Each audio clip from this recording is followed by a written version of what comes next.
A 3-0 win, I believe, win over Kevin in pools. But it looks like the first and second seeds are getting reversed now. Yeah, so Bladewise losing to the #1 player in Idaho and the #1 player in Colorado.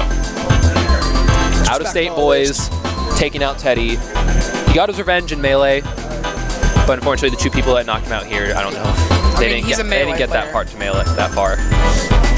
At least our boy won Melee.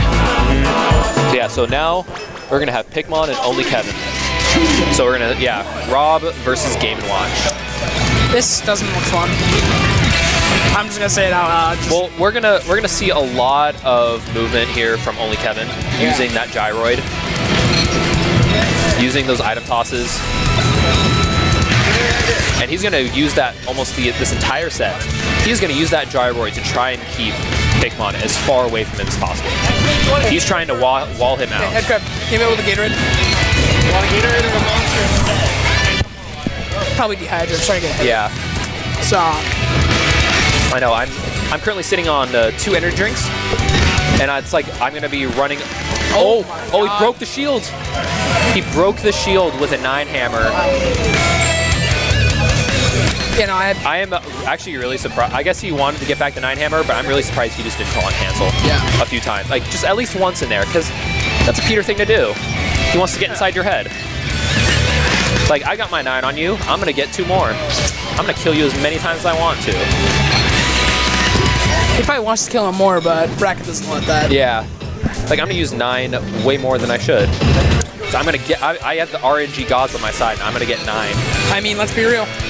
Game & Watch is just RNG. In the words of Chevy, you're carried by RNG.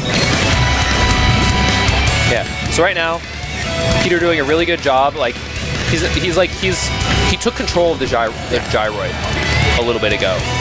Like, only Kevin didn't have it for a while, or he put it at such a way where Kevin did not have control, and so he was able to get a lot of damage off. One thing I've noticed Kevin doing is he tends to use his up B a lot, and then he gets knocked off stage and can't recover. Because the problem with Rob is not the fastest, so he has to use the up B. Well, it's like, are you talking about the up B or the aerial side B? The up B. Okay. The one that, not the aerial side B that boosts. Yeah. Like the full boost. Yeah. Okay. Because he has like, I think, 3 shots in it. Yeah. And it takes time for it to refill. Well, it refills when you land on stage. Oh, it's an instant in this game? I'm pretty sure I'm pretty sure it refills when you land on stage. It might. I'm not totally sure. I don't know much about Rob. Man, that movement there by Peter, he's trying to bait out, and then not. Oh, I thought he was going for another hammer. I honestly did too. He's done that so many times. The 5 up B to 9. I've seen that so many times. And fair, up B. Only Kevin not doing a very good job of DIing that to try and get away. So, I think you have to smash DI at the opposite direction that the Game & Watch is facing, and that is your best way to getting away. Yeah, then again, it's easier said than done.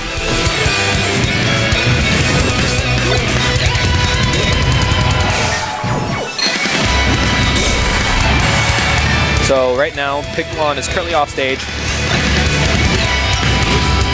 Oh, he's not. I don't think. But he's not on the stage. He has not touched the stage yet. Yeah. He's low on his. I think that was his last one. That's dead. Oh, just. Okay, back. Oh, so he got. Wow, he got the side hit of the up smash and missed on the strong hit. Neutral layer is extremely strong. It is one of Rob's best moves because it covers so much. Because it spins around him full 360. But yeah, and there's his taunt. JV3, Pikmon. Ban the large stages, probably Dreamland and FT. Maybe Delfino's actually. I think he's fine with Delfino's because it has a slightly lower ceiling than the other two. Or it's maybe not a slightly lower ceiling, but it's a slightly raised stage, I think. Yeah. Like I think it's very similar to FT in size. Yeah. I think it's a little shorter than FT. Yeah. But Dreamland definitely would need to be banned. It's the biggest stage. Yeah. Huge blast on top. So it looks like he's going to Smashville. Which, at this point, this just might be like, because I don't know specifically what he's looking for. I don't know what he's trying to avoid in terms of what Peter can do. Maybe he's just like, he's not giving him platforms. besides like the one moving one, so it's like it looks like FD a lot of times. It helps his recovery because he's got those mix-ups. Yeah. Especially like he can do that a little bit. He can do the side B a little bit more freely, considering that platform's there at right around that height, and so he can like land on that platform a lot of the time. Peter trying to call him out, going back to the ledge. He gets the up air, and that kills him off the side. So first stock here, only Kevin. This so far counter pick working out for him. We'll see how Peter adapts. Because only Kevin, he played. Oh wow! Zeddy. He just missed that grab. Oh yeah. So I feel like because Zeddy and Pikmon, they play like polar opposites. Zeddy is very. He's more ground based. Yeah. Than he's also Pikmon a lot more balls. Yeah, it's like he kind of wants to go for the style, and Peter wants to go for the disrespect. Yeah.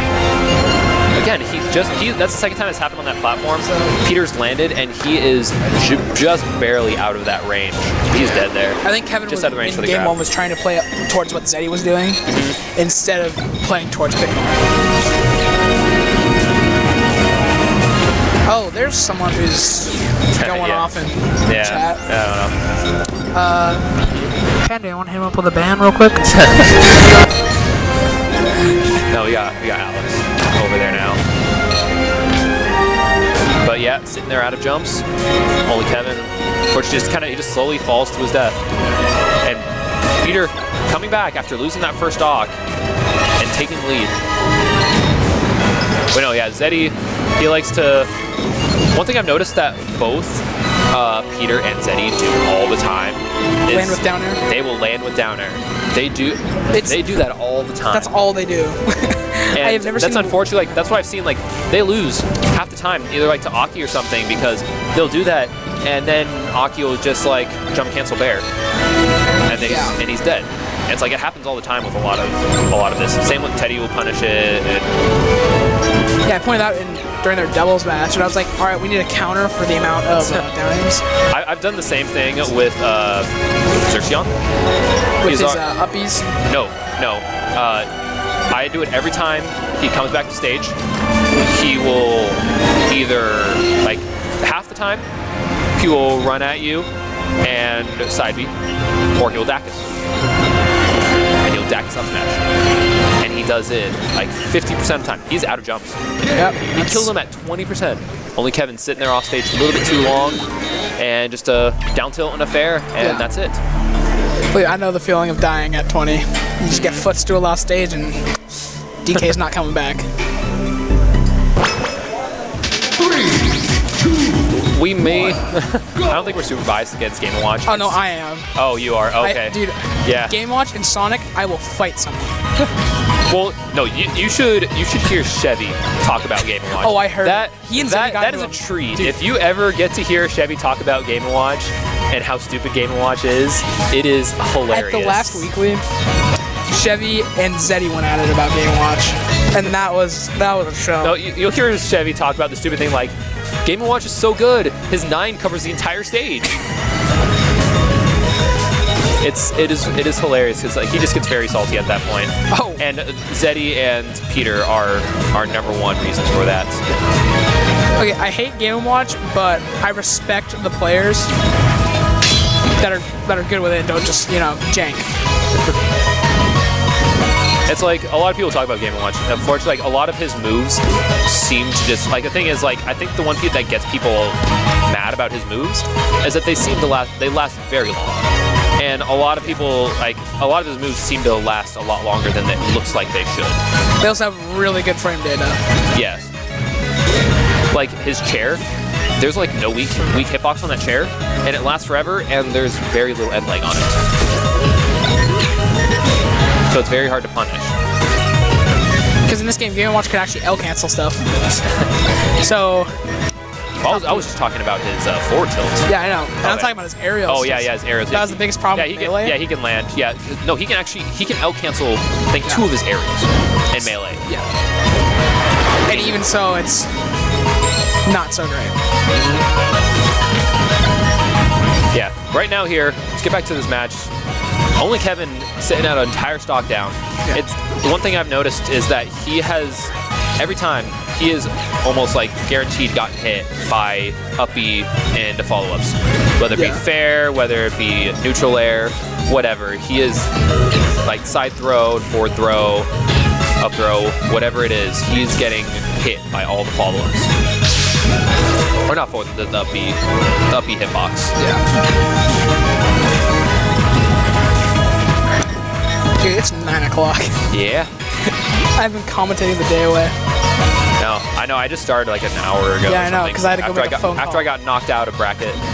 See, man. I know, it's like the whole time, all day, it's like my pool for PM went long because other people in our pool were doing really far in doubles. And that was the exact same as the Melee pool I was running. It was the top 3 people in that seed got like top 8 in doubles, and like in 2 different games.